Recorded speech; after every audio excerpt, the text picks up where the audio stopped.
અંતિમ દિવસે ભાજપા સરકારની અને વ્યવસ્થાપનમાં સંપૂર્ણપણે જે ખેલ થાય છે તેની તમામ વિગતો કે ખુલ્લી મૂકી છે. અંતિમ દિવસે કેગનો અહેવાલ રજૂ થવાની એક પ્રકારની પદ્ધતિ કરીને ભાજપ સરકાર પોતાના કૌભાંડો અને કારનામાને છુપાવવા માંગે છે અને બંધારણ વ્યવસ્થાથી દૂર ભાગી છે.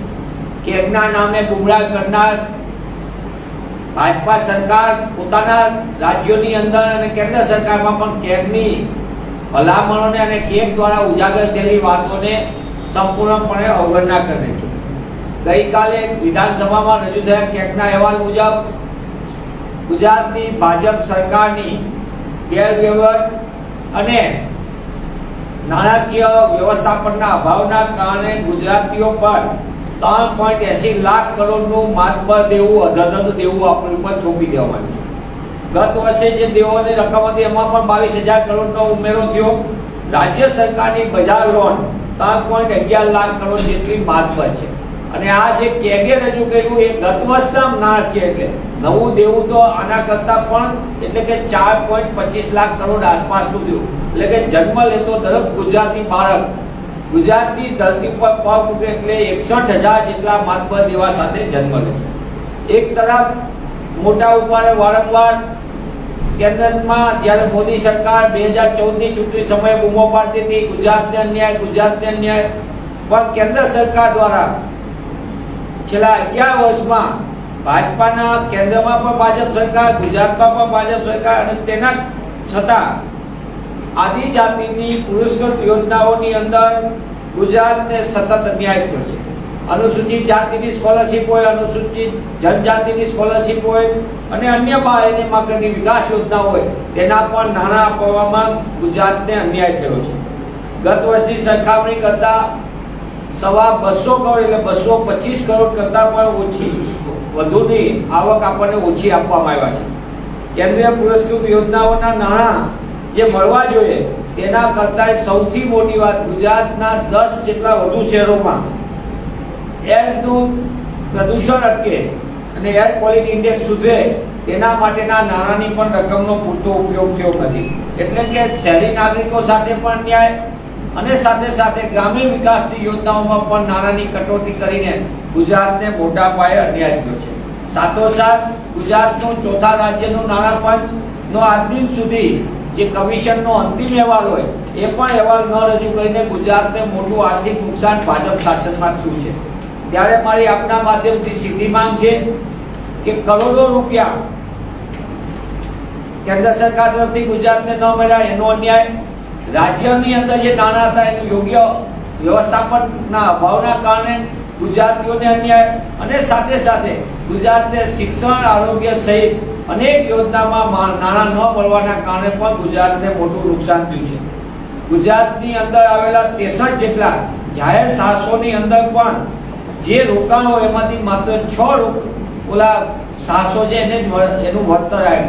એટલે કે મોટા ભાગના સાહસોમાં પણ યોગ્ય શાસન આપવાના અભાવના કારણે મોટા પાયે નુકસાન થયું છે. એનું જીવતું જાગતું ઉદાહરણ આપણે જે આપણા ભાજપ શાસનમાં જેને તાળા મારવામાં આવ્યા મોદી શાસનમાં એ છે Gujarat state petroleum corporation GSPC, જે પછી નવરત્ન કંપની ONGCમાં મર્જ કરી દેવામાં આવી. એમાં 20,000 કરોડ રૂપિયાનો માતબર ભ્રષ્ટાચાર પણ ગુજરાત અને ગુજરાતીઓ જોયો છે અને ગુજરાતની તિજોરીને મોટું નુકસાન ભાજપ શાસનમાં થયું છે.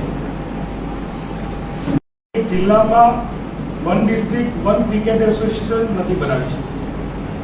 ગુજરાતની પરિસ્થિતિ એવી છે કે બનાસકાંઠા જિલ્લામાં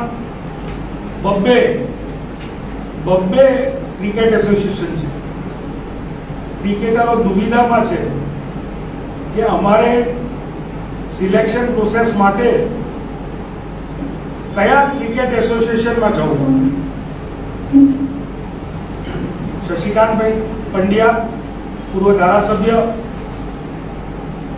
ડીસા, તેમના દ્વારા એક અલગ ક્રિકેટ એસોસિએશનનું રજીસ્ટ્રેશન કરવામાં આવ્યું. જૂનું જે ક્રિકેટ એસોસિએશન જે ગુજરાત ક્રિકેટ એસોસિએશન જોડે એફિલિએટેડ હતું તેના સભ્યો તેમના વિરુદ્ધમાં અવિશ્વાસનો પ્રસ્તાવ લાયા. 24 તારીખે જે ગુજરાત ક્રિકેટ એસોસિએશન જોડે સંલગ્ન 1960માં બનેલી સંસ્થા દ્વારા સિલેક્શન પ્રોસેસ રાખવામાં આવી, જેમાં ગુજરાત ક્રિકેટ એસોસિએશનના સિલેક્ટર પણ ગયા. અને ત્યારબાદ આવતીકાલે હવે શશિકાંતભાઈ પંડ્યા પોતાની બનાવેલી સંસ્થા, જેમાં ક્યાંક પોતાનો ભાઈ, ક્યાંક પોતાના ઓળખીતા પારખીતા, જેમને ડિરેક્ટર બનાવ્યા હોય, સભ્યો બનાવ્યા હોય, તેવી સંસ્થામાં આવતીકાલે સિલેક્શન પ્રોસેસ. બનાસકાંઠાના ક્રિકેટરો દુવિધામાં છે કે સાચું ક્રિકેટ એસોસિએશન કયું. જો અવિશ્વાસનો પ્રસ્તાવ શશિકાંતભાઈની વિરુદ્ધમાં પારિત થઈ ગયો હોય તો ગુજરાત ક્રિકેટ એસોસિએશને તાત્કાલિક આ દિશામાં નિર્ણય લેવો પડે અને તાત્કાલિક જે એસોસિએશનમાંથી જયભાઈ અમિતભાઈ શાહ પોતે બીસીસીઆઈ અને હવે આઈસીસીમાં ગયા હોય ત્યારે ચોક્કસપણે એમના જ હોમ ક્રિકેટ એસોસિએશન એટલે કે ગુજરાત ક્રિકેટ એસોસિએશનના જ ભાગ બનાસકાંઠા જિલ્લામાં 2 ક્રિકેટ એસોસિએશન ઊભા થઈ ગયા છે. તો ગુજરાત ક્રિકેટ એસોસિએશન સામે અમારી માંગ છે કે તાત્કાલિક ખુલાસો આપે કે 1960માં બનેલું વર્ષોથી જેમાં તમે સિલેક્શન કરો છો, છેલ્લા 40-50 વર્ષથી પણ વધારે, તો એ સાચું કે ગયા વર્ષે 2025માં બનાવેલું શશિકાંતભાઈ પંડ્યાનું ક્રિકેટ એસોસિએશન સાચું. અને જો તમે ખાનગી સંસ્થાઓમાં પણ તમારા ક્રિકેટ એસોસિએશનના સિલેક્ટરો એટલે કે ગુજરાત ક્રિકેટ એસોસિએશનના સિલેક્ટરો મોકલતા હોય તો એવી અનેક ગુજરાતમાં સંસ્થાઓ છે કે જે પોતાને ત્યાં ક્રિકેટના ગ્રાઉન્ડ છે અને એમની પોતાની સંસ્થામાં ક્રિકેટરો ક્રિકેટ રમતા હોય છે. તો શું તમે ત્યાં પણ તમારા એસોસિએશનના સિલેક્ટર મોકલશો? આ સૌથી મોટો સવાલ છે.